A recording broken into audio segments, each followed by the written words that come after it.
자, 오늘날 우리는 포장이 너무나 중요한 시대를 살아가는 것 같습니다. 여러분, 마트를 한번 가보신 적 있습니까? 똑같은 과자, 똑같은 음료, 그런데 그거 똑같을지라도 포장이 얼마나 예쁘고 세련되었는지에 따라서 사람의 손이 가기도 하고 가지 않기도 합니다. 아무리 내용물이 좋아도 포장이 낡고 조금 촌스러우면 어떻습니까? 이것은 안 사야 되겠다라는 마음이 들지 않습니까? 그 내용물까지 질이 떨어져 보인다라는 판단을 우리는 갖게 됩니다. 자, 그러다 보니까 기업들도 제품의 품질만큼이나 아니면 그보다 더 많이 디자인과 포장에 목숨을 겁니다. 과대 포장이라는 말이 괜히 나온 것이 아닌 것이죠. 어디 제품뿐이겠습니까? 광고는 또 어떻습니까? 어떻게 광고하느냐에 따라서 판매량에 지대한 영향을 미치게 됩니다. 그래서 기업들은 일단 시선을 끌기 위해 자극적이고 과장된 광고를 일삼고 있습니다. 자, 그런데 여러분, 이런 과대 포장, 과대 광고 현상이 물건을 사고 파는 그 시장에만 있는 이야기일까요? 안타깝게도 이 현상은 우리가 살아가는 인간관계 가운데서도 깊숙이 들어와 있는 것 같습니다. 어쩌면 우리 한 사람이 이 과대 포장의 전문가가 아닐까라는 생각을 해볼 수도 있습니다. 누구나 사람들 앞에서 자신을 좀 더 그럴싸하게 보이고 싶어 하고 실제 내 모습보다 더 멋지고 능력 있고 더 착하고 더 행복한 삶을 살고 있습니다라는 것을 드러내고 싶어 합니다. 그래서 우리가 SNS에 사진을 올릴 때 어떻게 합니까? 우리 젊은 사람들은 한두 장 찍어서 올리지 않습니다. 수백 장을 찍어서 그 중에서 한 장을 고르고 또 고른 그 사진에게 보정과 필터를 씌워서 더 예쁘고 아름답게 만들어서 그렇게 올립니다. 왜 그렇게 하는 겁니까? 나의 진짜 모습이 아니라 내가 보여주고 싶은 모습을 사람들이 봐줬으면 하는 마음이 있기 때문에 그렇게 하는 거겠죠. 물론 이러한 그들의 생각을 이해는 됩니다. 성경에도 보면 이런 말씀이 있죠. 하나님은 중심을 보시지만 사람은 외모를 본다라고 말씀을 하셨습니다. 그러니까 우리가 사람들과 어울려 살면서 외모나 겉모습에 전혀 신경을 쓰지 않을 수 없다라는 것, 우리 하나님도 다 아시고 우리에게 말씀하신 겁니다. 자, 그런데 너무 슬프고 안타까운 사실 뭐겠습니까? 이러한 과대 포장과 자신을 연출하는 현상이 다른 그 어떤 곳에서보다 교회에서 더욱 심각하게 나타나고 있다는 것이죠. 실제 내 모습과 사람들에게 비치는 나의 신앙적인 모습이 너무 다른 경우가 많다는 겁니다. 말은 누구보다 은혜롭게 하고 기도할 때는 누구보다 거룩하게 보이는데 그 모습을 지켜보면서 우리는 왠지 모를 이질감을 느낍니다. 진짜 속마음은 감춘 채 자신을 신앙 좋은 사람으로 포장하고 있다는 느낌을 들 때가 있습니다. 우리의 신앙을 가로막는 장애물 여러 가지가 있죠. 게으름, 불신앙, 세상의 유혹. 하지만 그 중에서도 가장 뿌리 깊고 가장 무서운 장애물이 있다면 오늘 우리가 말씀을 통해 살펴볼 외식이라는 장애물이 아닐까 생각합니다. 자, 여러분, 외식이 뭡니까? 여러분이 생각하시는 외식 뭡니까? 한자 그대로 풀이하자면 겉을 꾸미다라는 그런 뜻이 됩니다. 그리고 헬라어로는 이렇게 됩니다. 가면을 쓰고 연기하는 배우. 그러니까 하나님 앞에서 우리가 올바르게 살아가는 것이 아니라 수많은 사람들 앞에 나는 이만큼 거룩합니다, 나는 이만큼 경건하고 나는 이만큼 믿음이 좋습니다 라고 연기하는 것이 바로 외식이라는 것이죠. 이것은 아주 중요하고 심각한 문제입니다. 그렇기 때문에 예수님은 이 외식에 대해서 여러 번 지적하고 질책을 했는데 여러분이 잘 아시는 것처럼 바리새인과 서기관들을 향해서 주님이 어떻게 말했습니까? 이 독사의 자식들아. 마치 그들에게 욕을 쏟아내는 것처럼 예수님이 그들을 꾸중했습니다. 왜 그렇게 한 겁니까? 그들의 외식을 보았기 때문이죠. 여러분, 오늘 우리가 읽은 본문은 금식에 대해 얘기하고 있습니다. 하지만 사실은 이 본문은 마태복음 6장 1절에서부터 시작하여 더 큰 그림의 일부를 표현하고 있는데 우리가 마태복음 6장 1절에서 어떤 것을 배웠습니까? 6장 1절 말씀 우리 같이 한번 읽어볼까요? 시작. 사람에게 보이려고 그들 앞에서 너희의 의를 행하지 않도록 주의하라. 그리하지 아니하면 하늘에 계신 너희 아버지께 상을 받지 못하느니라. 아멘. 여러분, 무서운 말씀 아닙니까? 예수님은 지금 의로운 행동 자체를 문제 삼는 것이 아니라 그 행동을 하는 사람의 의도와 태도에 주목하고 계신다라는 점을 알려주고 있습니다. 아무리 선하고 의로운 행동을 하고 있을지라도 그 목적이 사람에게 보이기 위한 행동이라면 그것은 하나님께 인정받지 못하고 하나님 앞에는 나쁘고 잘못된 행동이다라는 사실을 알려주고 있는 것입니다. 그렇기 때문에 2절에서부터 당시 유대인들이 가장 중요하게 여겼던 경건의 3가지 예를 들어서 그들의 잘못된 모습을 지적하시는데 그 3가지가 뭐였습니까? 첫 번째가 구제였고, 두 번째가 기도이고, 세 번째가 오늘 본문에서 다루고 있는 금식입니다. 여러분, 구제가 뭡니까? 긍휼이 필요한 사람에게 내가 가지고 있는 것을 나누어 주는 사랑의 행위 아니겠습니까? 그런데 이 당시 바리새인들은 어떻게 한 겁니까? 이 구제를 통해서 오히려 구제하는 자신이 다른 사람들에게 칭찬을 받고 명예를 얻으려고 했습니다. 불쌍한 이웃들을 자신의 의로움을 드러내는 도구로 사용했던 것이죠. 그래서 주님은 그들을 향해서 이렇게 말했습니다. 너희는 구제할 때 오른손이 하는 일을 왼손이 모르게 하라. 너 자신이 구제하는 사실조차 의식하지 말고 그저 그 한 영혼을 불쌍히 여기고 긍휼히 여기는 마음으로 그 순수한 사랑의 마음을 가지고 구제를 해라라고 예수님이 말씀해 주셨습니다. 그리고 이어지는 기도는 무엇입니까? 기도는 아시다시피 피조물인 우리가, 불쌍한 죄인인 우리가 창조주 하나님 앞에 나아가 그분의 긍휼과 도움을 구하는 가장 절박하고도 거룩한 행위에 해당합니다. 자, 그런데 하나님, 저는 죄인입니다, 저를 불쌍히 여겨 주십시오라고 부르짖어야 할 우리가 사람들을 향해서 여러분, 저를 한번 보십시오, 제가 이렇게 거룩하게 기도하고 있습니다, 제가 다른 사람들보다 훨씬 더 많이 기도하고 있습니다 라고 자랑을 한다면 이 얼마나 앞뒤가 맞지 않는 모습입니까? 하나님께 드려야 할 거룩한 기도가 사람에게 보여주기 위한 연기로 전락되고 만 것이죠. 자, 그래서 예수님은 그들에게 무엇을 말했습니까?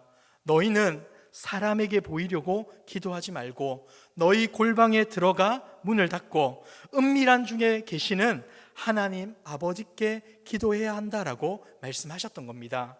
그러면서 올바른 기도를 하기 위해서 주기도문이라는 기도의 모범을 알려주셨던 것이죠. 그리고 오늘 본문에서 마침내 세 번째 금식에 대해서 말씀하시는 겁니다.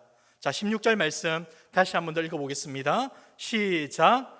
금식할 때 너희는 외식하는 자들과 같이 슬픈 기색을 보이지 말라.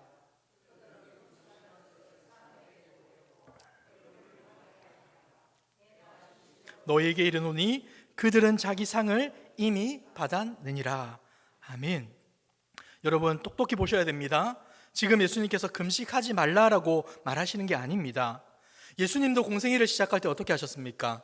40일 동안 금식을 하셨습니다. 자, 그렇다면 지금 예수님께서 지적하시는 부분이 무엇입니까? 오늘 본문에 보시면 금식할 때라고 말씀을 하시는데 이 말에는 금식 자체를 할 수는 있지만 문제는 바리새인들이 지금 금식하는 것은 금식의 원래 목적, 원래 의미와 완전 다른 금식을 하고 있다는 것을 지적하며 말씀하시는 겁니다. 하나님이 인정할 수 없는 가짜 금식이 그들에게 있음을 지적하는 것이죠. 자, 그렇다면 여러분, 하나님이 원하시는 금식의 원래 의미는 뭐겠습니까? 오늘 본문에는 금식의 유익이나 방법이 나타나지는 않습니다. 하지만 우리는 성경 전체를 통해서 금식의 참된 의미를 알 수 있는데, 먼저 진짜 금식은 종교의식이 아니라 금식할 수밖에 없어서 하는 자발적인 신앙의 표현임을 우리는 발견할 수 있습니다. 여러분, 성경에 나오는 금식하는 사람들의 모습을 한번 보십시오. 어떨 때 금식합니까? 나라가 망하게 되었을 때, 하나님의 무서운 심판이 다다랐을 때, 혹은 감당할 수 없는 고난 앞에 자신이 서 있을 때, 그들은 사람들이 누가 시키지 않아도 스스로 먹는 것을 멈췄습니다. 왜 그랬겠습니까? 밥이 안 넘어가니까 그렇게 한 것 아니겠습니까? 지금 우리나라가 망해가고 있는데, 내 자식이 죽게 생겼는데, 내가 하나님의 진노 아래 있다는 사실을 깨닫게 되었는데 어떻게 밥이 목구멍에 넘어가겠습니까? 그러니까 진짜 금식은 이번 주 고난주간이니까 억지로 한 끼 굶어야지 하는 종교의식이 아니라 기도에 너무 전념하다 보니까 식사 시간을 놓치고 하나님과 함께 보내고 싶은 간절한 열망이 너무 크다 보니까 모든 활동을 제쳐놓고 하나님께 나아가는 것, 그것이 바로 금식이고 금식의 시작이라는 겁니다. 근데 여러분, 구약에 보시면 이사야 시대의 백성들은 이러한 금식을 행하지 않았습니다.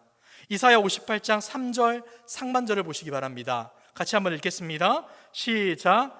우리가 금식하되 어찌하여 주께서 보지 아니하시오며 우리가 마음을 괴롭게 하되 어찌하여 주께서 알아주지 아니하시나이까. 아멘. 여러분, 이 말을 자세히 보시면 이들은 정말 슬프고 괴로워서 금식한 게 아닙니다. 그들은 의도적으로 금식 퍼포먼스를 하고 있는 것이죠. 그러면서 하나님께 말합니다. 하나님, 저 지금 금식하는 거 안 보이십니까? 제가 이렇게 고통스럽게 하나님 앞에 금식하고 있는데 왜 저를 알아봐 주지 않습니까? 라고 따지고 있는 겁니다. 이에 하나님은 그들의 위선을 지적하며 이렇게 말씀하시죠. 이어지는 3절 하반절입니다. 같이 읽겠습니다. 시작. 보라, 너희가 금식하는 날에 오락을 구하며 온갖 일을 시키는도다. 여러분, 그들은 앞에서는 금식한다고 슬픈 표정을 짓는데 뒤에서는 자기 일 다 하고 오락을 즐기고 있었다는 겁니다. 여러분, 이것이 절박함이 아니라 자기 경건을 포장하는 종교의식에 불과하다라는 것을 보여주고 있는 것이죠. 물론 금식이 자기 절제를 훈련하고 배고픔을 느끼며 일상의 감사를 깨닫게 하는 훈련의 약간의 도구가 될 수는 있습니다. 하지만 금식 자체의 본질은 훈련의 도구가 아닌 겁니다. 여러분, 금식은 나는 주님 외에 살 길이 없습니다. 저는 주님의 긍휼이 필요한 인생입니다. 저를 불쌍히 여겨주십시오라는 극단적인 신앙의 고백을 할 때 금식을 하였던 겁니다. 이런 마음으로 금식을 하는데 배고프다고 불평할 수 있겠습니까? 내가 스스로 선택한 고난의 길인데 슬픈 표정 지으면서 나 이렇게 힘듭니다 라고 알아봐 달라고 말할 수 있겠습니까? 그럴 수 없다는 것이죠. 금식이라는 것은 하나님의 은혜가 너무나 간절해서 주님이 주시는 기쁨이 밥을 먹는 즐거움보다 훨씬 크다는 것을 알아서 기꺼이 먹는 욕구마저 포기하고 하나님께 나의 모든 것을 내어 맡기는 행위인 것입니다. 그러므로 금식은 결코 종교의 행위가 되어서는 안 된다는 것이죠. 그리고 두 번째가 뭡니까? 이런 마음으로 금식을 한다면 금식하는 자는 결코 자랑을 해서는 안 되는 겁니다. 여러분이 정말로 하나님 앞에서 저는 죄인입니다, 저는 하나님 없이는 단 하루도 살아갈 수 없습니다 라는 그 절박함으로 금식을 하고 있다면 거기서 내가 이 금식하고 있는 것을 자랑할 수 있겠습니까? 금식이라는 것은 나의 가장 비참한 상태, 연약한 실존을 하나님 앞에 진실하게 고백하는 행위인데 어때서 그것이 우리 자랑의 이유가 될 수 있겠습니까? 자, 그런데 이사야 시대 사람들은 어떻게 말합니까? 58장 4절입니다. 같이 한번 읽겠습니다. 시작. 보라, 너희가 금식하며 논쟁하며 다투며 악한 주먹으로 치는도다. 금식한다는 사람들이 어떻게 하는 겁니까? 서로 자기가 옳다고 논쟁합니다. 그리고 심지어 주먹질하며 다투기까지 하는 겁니다. 하나님이 볼 때 기가 막히지 않겠습니까? 그래서 하나님은 너희들이 하는 금식이 옳지 않다, 진짜 내가 기뻐하는 금식은 너희들이 하는 그것이 아니다 하면서 진짜 하나님이 기뻐하시는 금식에 대해서 6절과 7절에서 알려주고 있습니다. 조금 길지만 우리 같이 한번 읽어보도록 하겠습니다. 시작. 내가 기뻐하는 금식은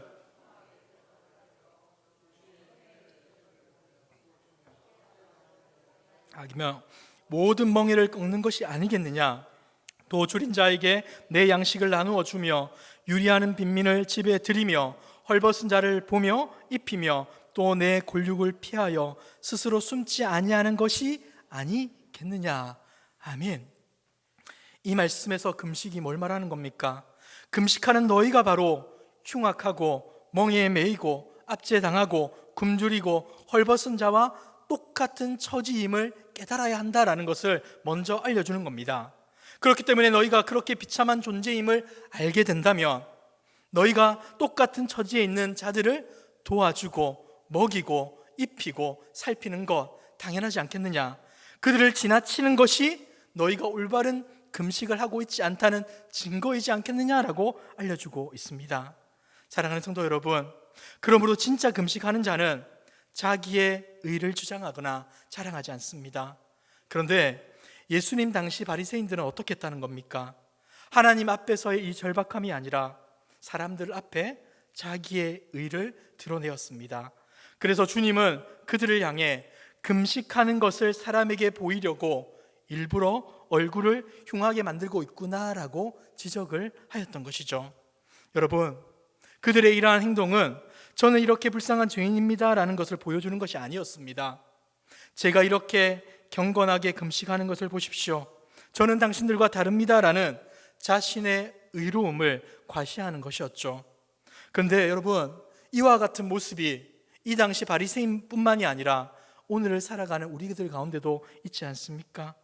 내가 40일 동안 금식을 여러 번 했는데, 내가 다른 사람보다 금식을 많이 한 사람인데, 내가 금식하며 기도할 때 놀라운 일이 일어났는데 하면서 마치 금식을 많이 한 것이 자신의 영성을 증명하는 훈장인 것처럼 자랑하는 분들이 있습니다. 여러분, 명심하셔야 합니다. 금식은 결코 자랑이 될 수가 없습니다. 진짜 금식하는 자는 자신을 긍휼히 여겨주시는 하나님만을 자랑할 뿐인 겁니다. 그리고 여러분, 세 번째는 무엇입니까? 금식은 오직 하나님 한 분만으로 즐거워합니다라는 신앙의 고백에 해당합니다. 여러분, 금식은 하나님 앞에서 제가 지금 이렇게 슬픕니다, 괴롭습니다를 보여주는 쇼가 아니라 오히려 반대에 해당합니다. 하나님 한 분만으로 기뻐하고 하나님께만 인정을 받고 싶은데 제 처지가 하나님 보기에 부끄럽고 하나님께 집중하지 못하는 제 자신이 너무나 안타까워서 이 땅의 가장 큰 즐거움인 먹는 즐거움이라도 포기하고 주님께만 집중을 하겠습니다. 이것이 바로 참된 금식을 하는 자의 마땅한 모습이고 마땅한 고백이라는 것입니다. 여러분, 성경에 보면 사울에게 쫓김을 당하던 다윗의 모습을 한번 떠올려 보십시오. 그가 사울로부터 피해 다닐 때 편하게 먹었겠습니까? 편하게 쉼을 누리고 잠을 잤겠습니까? 그러지 못했을 겁니다. 자, 그런데 그러한 다윗이 어떠한 노래와 어떠한 찬양을 했는지 우리가 시편 18편 1절과 2절의 말씀을 통해서 한번 보았으면 좋겠습니다. 시편 18편 1, 2절입니다. 우리가 너무나 잘 아는 말씀인데 우리가 기쁜 마음으로 한번 읽어보도록 하겠습니다. 시작. 나의 힘이신 여호와여, 내가 주를 사랑하나이다. 여호와는 나의 반석이시오, 나의 요새시오, 나를 건지시는 이시오, 나의 하나님이시오, 내가 그 안에 피할 나의 바위시오, 나의 방패시오, 나의 구원의 뿌리시오, 나의 산성이시로다. 아멘. 여러분, 이것이 바로 금식의 정신입니다.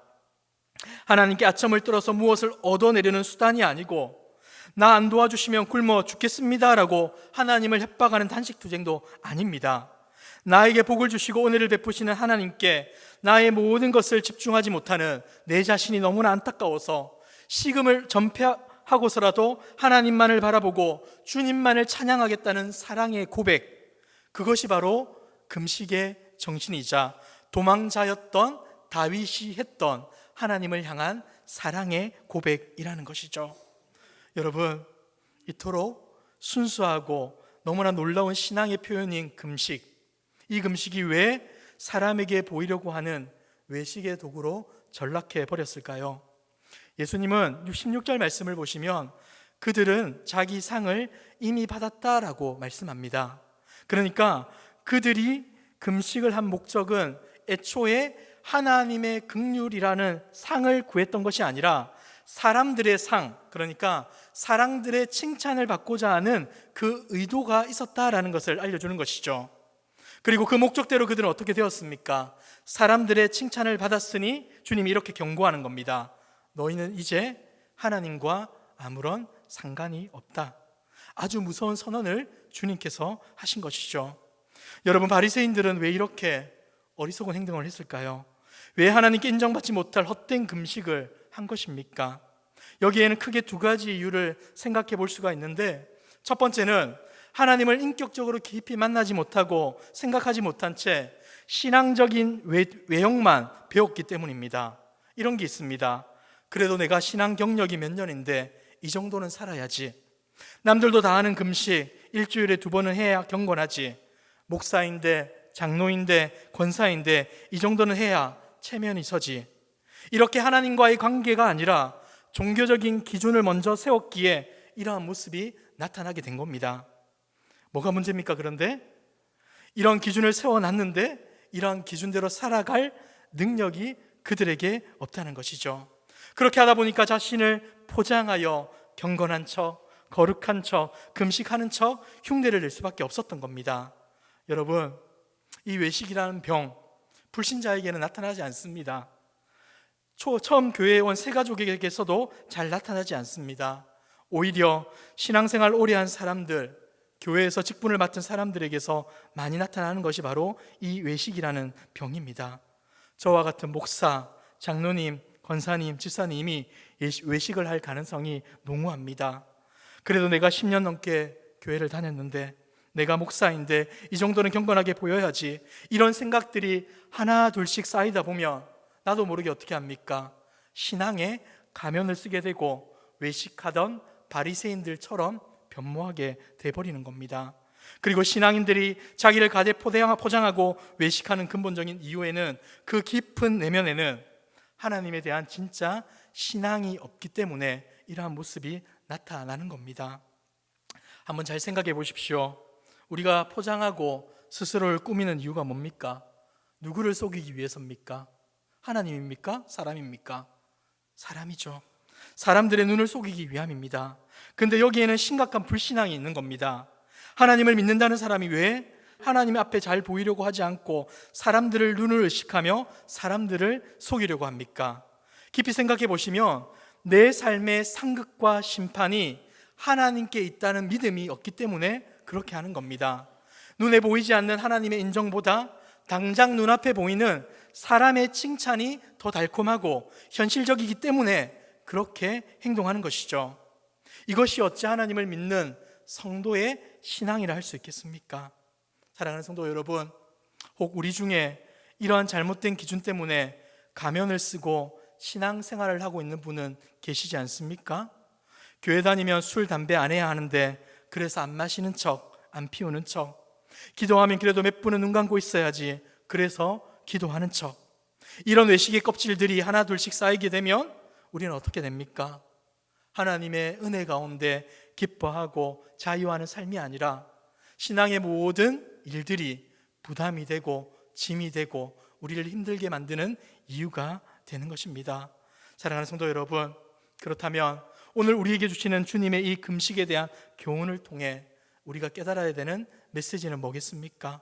우리가 몇 가지를 생각해 볼 텐데, 첫 번째는 그 어떤 죄보다 외식의 죄가 가장 무섭다는 사실을 명심하셔야 합니다. 가면을 쓴 신앙, 위선, 외식, 이것이 왜 무섭습니까? 고쳐질 가능성이 거의 없기 때문입니다. 차라리 대놓고 죄를 짓는 사람, 나는 나쁜 놈이야 라고 인정하는 사람은 자신이 나쁜 줄 알기에 언젠가 회개하고 돌아설 가능성이 있습니다. 세리와 창기들의 모습을 보십시오. 그들이 죄인인 줄 알았기 때문에 예수님의 말씀을 듣고 회개를 했습니다. 하지만 바리새인들은 어땠습니까? 자기들이 그 누구보다 율법을 철저히 지키고 하나님 앞에 가장 경건한 사람이라고 스스로 자부했기에 그들의 죄를 지적하고 야단을 침에도 불구하고 회개가 아니라 도리어 화를 내고 예수님을 대적했습니다. 주님, 여러분, 복음은 나의 허물과 죄를 인정하고 그것을 뉘우치는 것인데, 그것에서 시작하는 것인데, 스스로 나는 괜찮은 사람이야, 괜찮은 성도야, 나는 이 정도 수준은 돼 라고 기준을 정해놓고 가면을 쓰고 있는 사람은 그 가면을 벗는 것을 죽기보다 싫어합니다.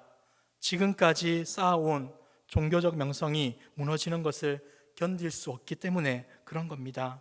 천박한 죄인들보다 더 회개하기 어려운 부류, 극악한 죄인들보다 더 고치기 어려운 부류가 바로 나름대로 신앙생활을 잘한다고 자부하는 외식하는 신앙인임을 우리는 깨달아야 합니다.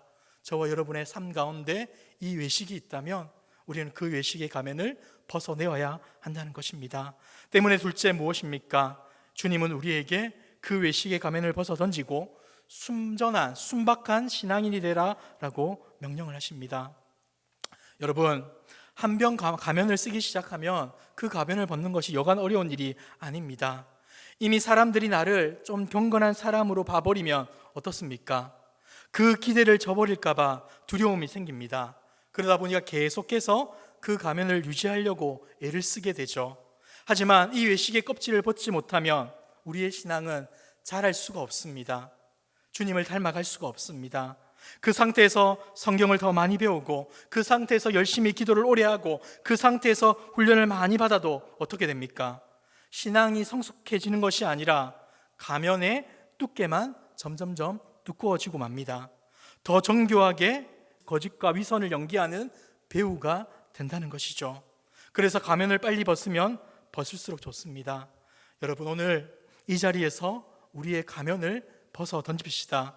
기도할 때, 찬송할 때, 예배할 때, 우리의 삶을 나눌 때 우리의 가면을 벗고 하나님 앞에 진솔하게, 하나님뿐만이 아니라 사람들 앞에서도 진솔하게 살아감으로 우리의 있는 그대로를 하나님과 사람들 앞에 보여줄 수 있는 저와 여러분들의 모습이 되기를 주님의 이름으로 축복합니다. 자, 세 번째, 주님은 우리가 하나님께 집중하는 데 방해되는 요소를 적극적으로 제거하라고 말씀을 하십니다. 여러분, 예식하는 사람들은 사람을 의식합니다. 그래서 겉모습과 형식에 목숨을 걸고 사람에게 영광을 얻으려고 발버둥을 칩니다. 하지만 순전한 신앙인은 정반대의 걱정을 하게 되죠. 이런 걱정을 합니다. 사람들이 나를 좋게 보면 어떡하지? 나의 이 경건한 행동 때문에 혹시라도 내가 하나님의 영광을 가리게 되면 어떡하지? 순전한 성도는 사람들에게 과도한 칭찬을 들을까 봐 두려워합니다. 그래서 예수님은 오늘 우리에게 놀라운 역설의 말씀을 해주고 있는 것이죠. 17절 말씀 제가 한번 읽어드리겠습니다. 너는 금식할 때 머리에 기름을 바르고 얼굴을 씻으라. 어떻게 하라는 겁니까? 금식한다는 사실을 사람들이 눈치채지 못하도록 오히려 더 멀쩡하게, 더 평범하게, 더 단장하게 하고 다니라는 겁니다. 여러분, 왜 이렇게까지 해야 되는 겁니까? 18절에 보시면 이는 금식하는 자로 사람에게 보이지 않고 오직 은밀한 중에 계신 내 아버지께 보이게 하려 함이라. 은밀한 중에 보시는 내 아버지께서 갚으시리라 라고 말씀을 하고 있습니다. 무슨 말입니까? 사람들이 보지 않아야 은밀한 중에 계신 아버지께서 우리의 모습을 보신다는 것이고, 사람들의 칭찬을 받지 않아야 하나님께서 우리의 구제와 기도와 금식에 대한 상을 베풀어 주신다라고 말씀해 주기 때문이죠. 그렇다면 우리가 어떻게 살아가야 되겠습니까? 하나님의 상급을 기대하고 하나님의 칭찬을 기대한다면 일부러라도 금식하는 티를 내지 말고 사람들 앞에서 아무 일 없듯이 행동해야 할 것 아니겠습니까? 이것이 바로 우리 주님께서 금식과 구제와 기도에 대해서 가르치는 말씀의 핵심이라고 할 수 있습니다. 사랑하는 성도 여러분, 이 시대 교회가 세상으로부터 손가락질을 받는 이유가 뭐라고 생각하십니까? 우리가 능력이 없어서, 돈이 없어서입니까? 아닙니다. 우리의 말과 삶이 다르기 때문입니다. 우리가 가면을 쓰고 있기 때문에 손가락질을 받는 것이죠. 교회 공동체의 하나됨을 깨뜨리고 성도 간의 영적인 친밀함을 가로막는 가장 큰 주범 무엇입니까? 바로 우리 안에 있는 외식입니다. 가면을 쓴 사람들이 많으면 많을수록, 자신을 감추고 포장하는 사람들이 많으면 많을수록, 투명하지 못하고 자기 의로움을 은근히 드러내는 사람들이 활개를 치면 칠수록 그 공동체는 차가워지고 병들어지게 되는 겁니다. 사랑하는 성도 여러분, 바라기는 오늘 이 말씀을 듣는 우리 모두가 두꺼운 가면을 벗어 던지기를 원합니다. 자기를 감추지 않고 사람들 앞에 좋게 보이려고 애쓰지 않고 오히려 나의 허물과 약점을 하나님과 공동체 앞에 편안하게 드러내고 대신 다른 사람의 허물과 약함도 긍휼히 덮어주는 은혜가 우리 모두에 있기를 소망합니다. 여러분, 하나님께만 온전히 집중하는 성도 외식할 틈이 없습니다. 순전하게 하나님을 찬양하고 순박하게 그분을 높여드리며 진실한 마음으로 이웃을 섬기고 나의 부족함을 정직하게 고백하는 우리의 삶에 어찌 외식이 자리를 잡을 수 있겠습니까? 오늘 우리의 모든 가면을 벗고 우리의 중심을 보시는 그 은밀한 아버지의 품으로 돌아가는 저와 여러분의 삶이 될 수 있기를 주님의 이름으로 축복합니다.